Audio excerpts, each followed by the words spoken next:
c'est Julie Jourdan qui est à présent à mes côtés en plateau pour poursuivre cette discussion de marché. Bonjour Julie. Bonjour. Bienvenue, vous êtes gérante action américaine chez Mansartis.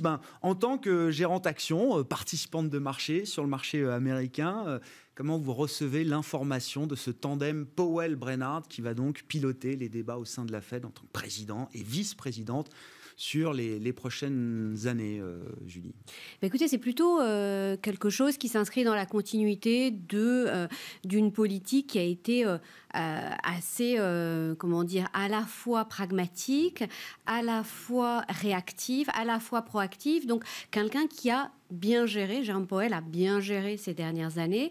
Le fait que demain, effectivement, il soit accompagné dans son mandat par une vice-présidente qui est, on va dire, démocrate, avec une sensibilité plus forte sur les sujets comme la régulation, comme les enjeux climatiques, va permettre en fait au tandem d'être extrêmement équilibré et d'avancer, on va dire, dans un environnement qui évolue en fait de manière permanente. Donc nous, on le voit plutôt de manière assez rassurante. Jérôme Powell a été quelqu'un qui a beaucoup communiqué sur ce qu'il allait faire et qui a jusqu'à présent peu surpris. Donc on verra comment se déroule l'année prochaine, notamment en matière de hausse des taux, puisqu'on voit bien qu'il y a un grand écart entre ce qui est à l'heure actuelle annoncé par le président de la Fed et ce qui est aujourd'hui évoqué dans les anticipations par le marché. Donc on verra comment ça évolue. L'inflation et l'emploi seront vraiment au cœur en fait de ces évolutions. Mais globalement, je pense que c'est quelque chose qui rassure le marché, très clairement. Bon, effectivement. Alors, je ne sais pas... on a vu le marché un peu fluctuant hier. Oui. Sur l'annonce, c'était plutôt positif, puis ça s'est joué en deux temps, en fait. Ça a été une réaction qui a été assez étonnante, puisqu'effectivement, on a vu une vraie rotation qui se mettait en place, au détriment, en fait, effectivement, des valeurs de croissance et au profit des valeurs financières, comme si, effectivement, on avait un nouvel acteur qui allait être très favorable, en fait, à des hausses des taux. Alors, c'est vrai que c'est un peu surprenant. Alors, c'est vrai qu'il faut le voir comme un jeu de miroir par rapport au scénario où, effectivement, c'était Madame Brainard qui aurait été élue. Qui était une probabilité non nulle. Oui, qui était une probabilité non nulle, qui avait beaucoup augmenté ces derniers temps et qui avait sans doute aussi pesé sur les taux très, très récemment. Donc, le marché s'est quand même ajusté. Et c'est vrai que, moi, finalement, cette réaction un petit peu surprenante est le reflet qu'il y avait quand même une partie des probabilités qui avait augmenté sur la possible nomination de Madame Brainard au titre de présidente. Elle sera vice-présidente au final. C'est vrai que le processus de reconduction de Jérôme Powell a été quand même particulièrement laborieux jusqu'à hier. Là aussi, on l'évoquait avec l'intervenante précédente. Alors, les mouvements des derniers jours, alors ça bouge toujours sur les marchés actions, mais c'est le dollar qui focalise quand même pas mal d'attention. Là aussi, toujours en tant que gérante action, est-ce que ça reste un non-sujet à ce stade ou est-ce que ça devient un sujet macroéconomique, microéconomique également pour certains secteurs d'activité? Je crois qu'aujourd'hui, il faut bien voir que c'est le reflet de réalité économique et monétaire. C'est-à-dire qu'effectivement, on a vu la dégradation de la situation en Europe sur la partie Covid. Donc ça, je pense que c'est vraiment un élément qui est assez tangible. On a vu la montée des taux courts aux États-Unis, donc un différentiel qui s'accentue. Des politiques monétaires qui sont pas totalement au même stade, avec des situations qui sont un petit peu divergentes, qu'on revoit bien dans les indices de surprise économique. On voit bien que les indices de surprise économique aux États-Unis ont rebasculé en territoire positif, ce qui n'est pas forcément le cas sur la zone euro. Et donc, du coup, effectivement, une accélération sur le dollar qui, effectivement, a été assez rapide. Donc, la vraie question, c'est de savoir, demain, est-ce qu'on a une accélération qui se poursuit de manière rapide et auquel cas, comment les entreprises vont le gérer? Parce que, comme dans toute situation, on a du plus, on a du moins. Donc, effectivement, on peut se dire, c'est très important parce que, effectivement, ça permet d'éviter d'importer trop d'inflation sur un certain nombre de produits. Mais en même temps, effectivement, on a beaucoup d'entreprises américaines qui sont exportatrices, donc pour lesquelles c'est un sujet. Ce que l'on sait quand on regarde le passé, c'est que quand les hausses du dollar, et encore une fois, celle-ci, on revient à des niveaux d'il y a 18 mois, donc on n'est pas non plus... Oui, c'est une zone connue. Voilà, c'est une zone connue, on n'est pas dans des situations extrêmes, bien loin de là. Mais ce que l'on sait, c'est que les sociétés américaines sont très agiles. Elles ont la capacité de réagir à ce genre de choses. Alors, on peut avoir des impacts sur un trimestre, mais globalement, elles ont eu, dans leur histoire, de nombreux mouvements dans ce sens-là. Donc, c'est vrai que c'est pas très inquiétant. On verra. C'est pas du tout, jusqu'à présent, c'était pas du tout un sujet évoqué par les entreprises. On a eu l'inflation, on a eu la supply chain. Le dollar n'est jusqu'à présent pas un sujet. On verra si ça le devient effectivement dans les prochaines semaines. C'est la consommation qui va être très intéressante à suivre également dans cette période de fin d'année. Vous l'avez dit, après un trou d'air globalement pour l'économie américaine au troisième trimestre, on voit bien tous les indicateurs avancés sont en train de repartir à la hausse. J'ai vu hier ou avant-hier, je ne sais plus, le GDP Now d'Atlanta, donc qui mesure en temps réel un peu l'activité économique, qui repart à plus de 8% là, sur le quatrième trimestre. On verra comment on atterrit en termes de croissance, avec un fort soutien de la consommation. C'est une équation intangible pour l'économie américaine, ça.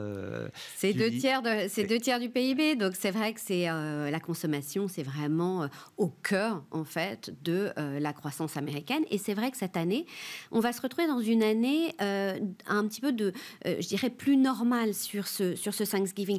L'année dernière, on était encore en pleine pandémie, donc on a eu un gros succès des ventes sur Internet. Cette année, on devrait, selon les estimations, avoir des ventes records autour d'une hausse de 9 à 11% selon les estimations, pas loin de 850 milliards de dollars là pour cette période.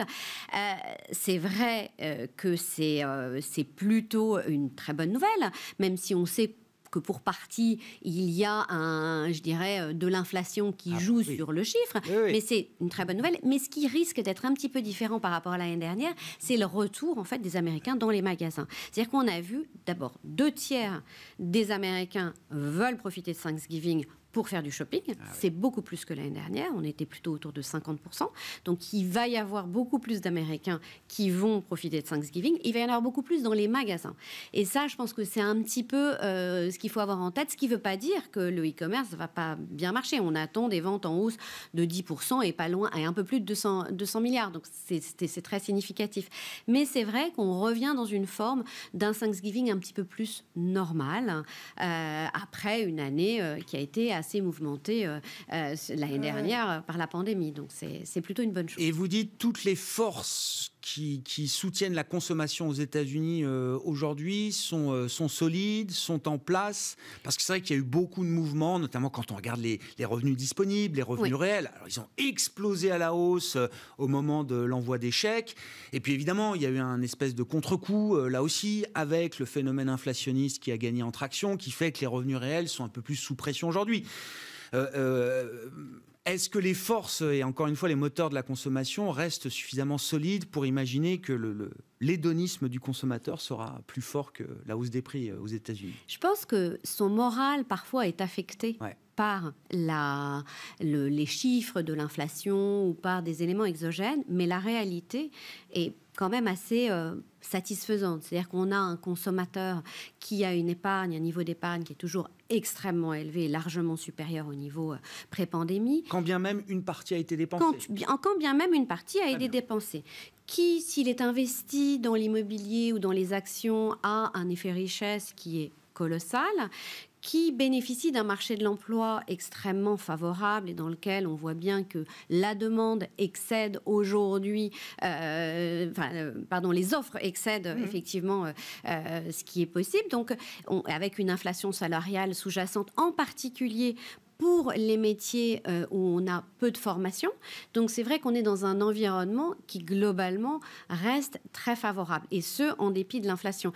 Donc, on a effectivement cette inflation, mais il ne faut pas se dire cette inflation, effectivement, vient, perturber de manière très forte, en tout cas à ce stade, une situation qui est extrêmement encourageante.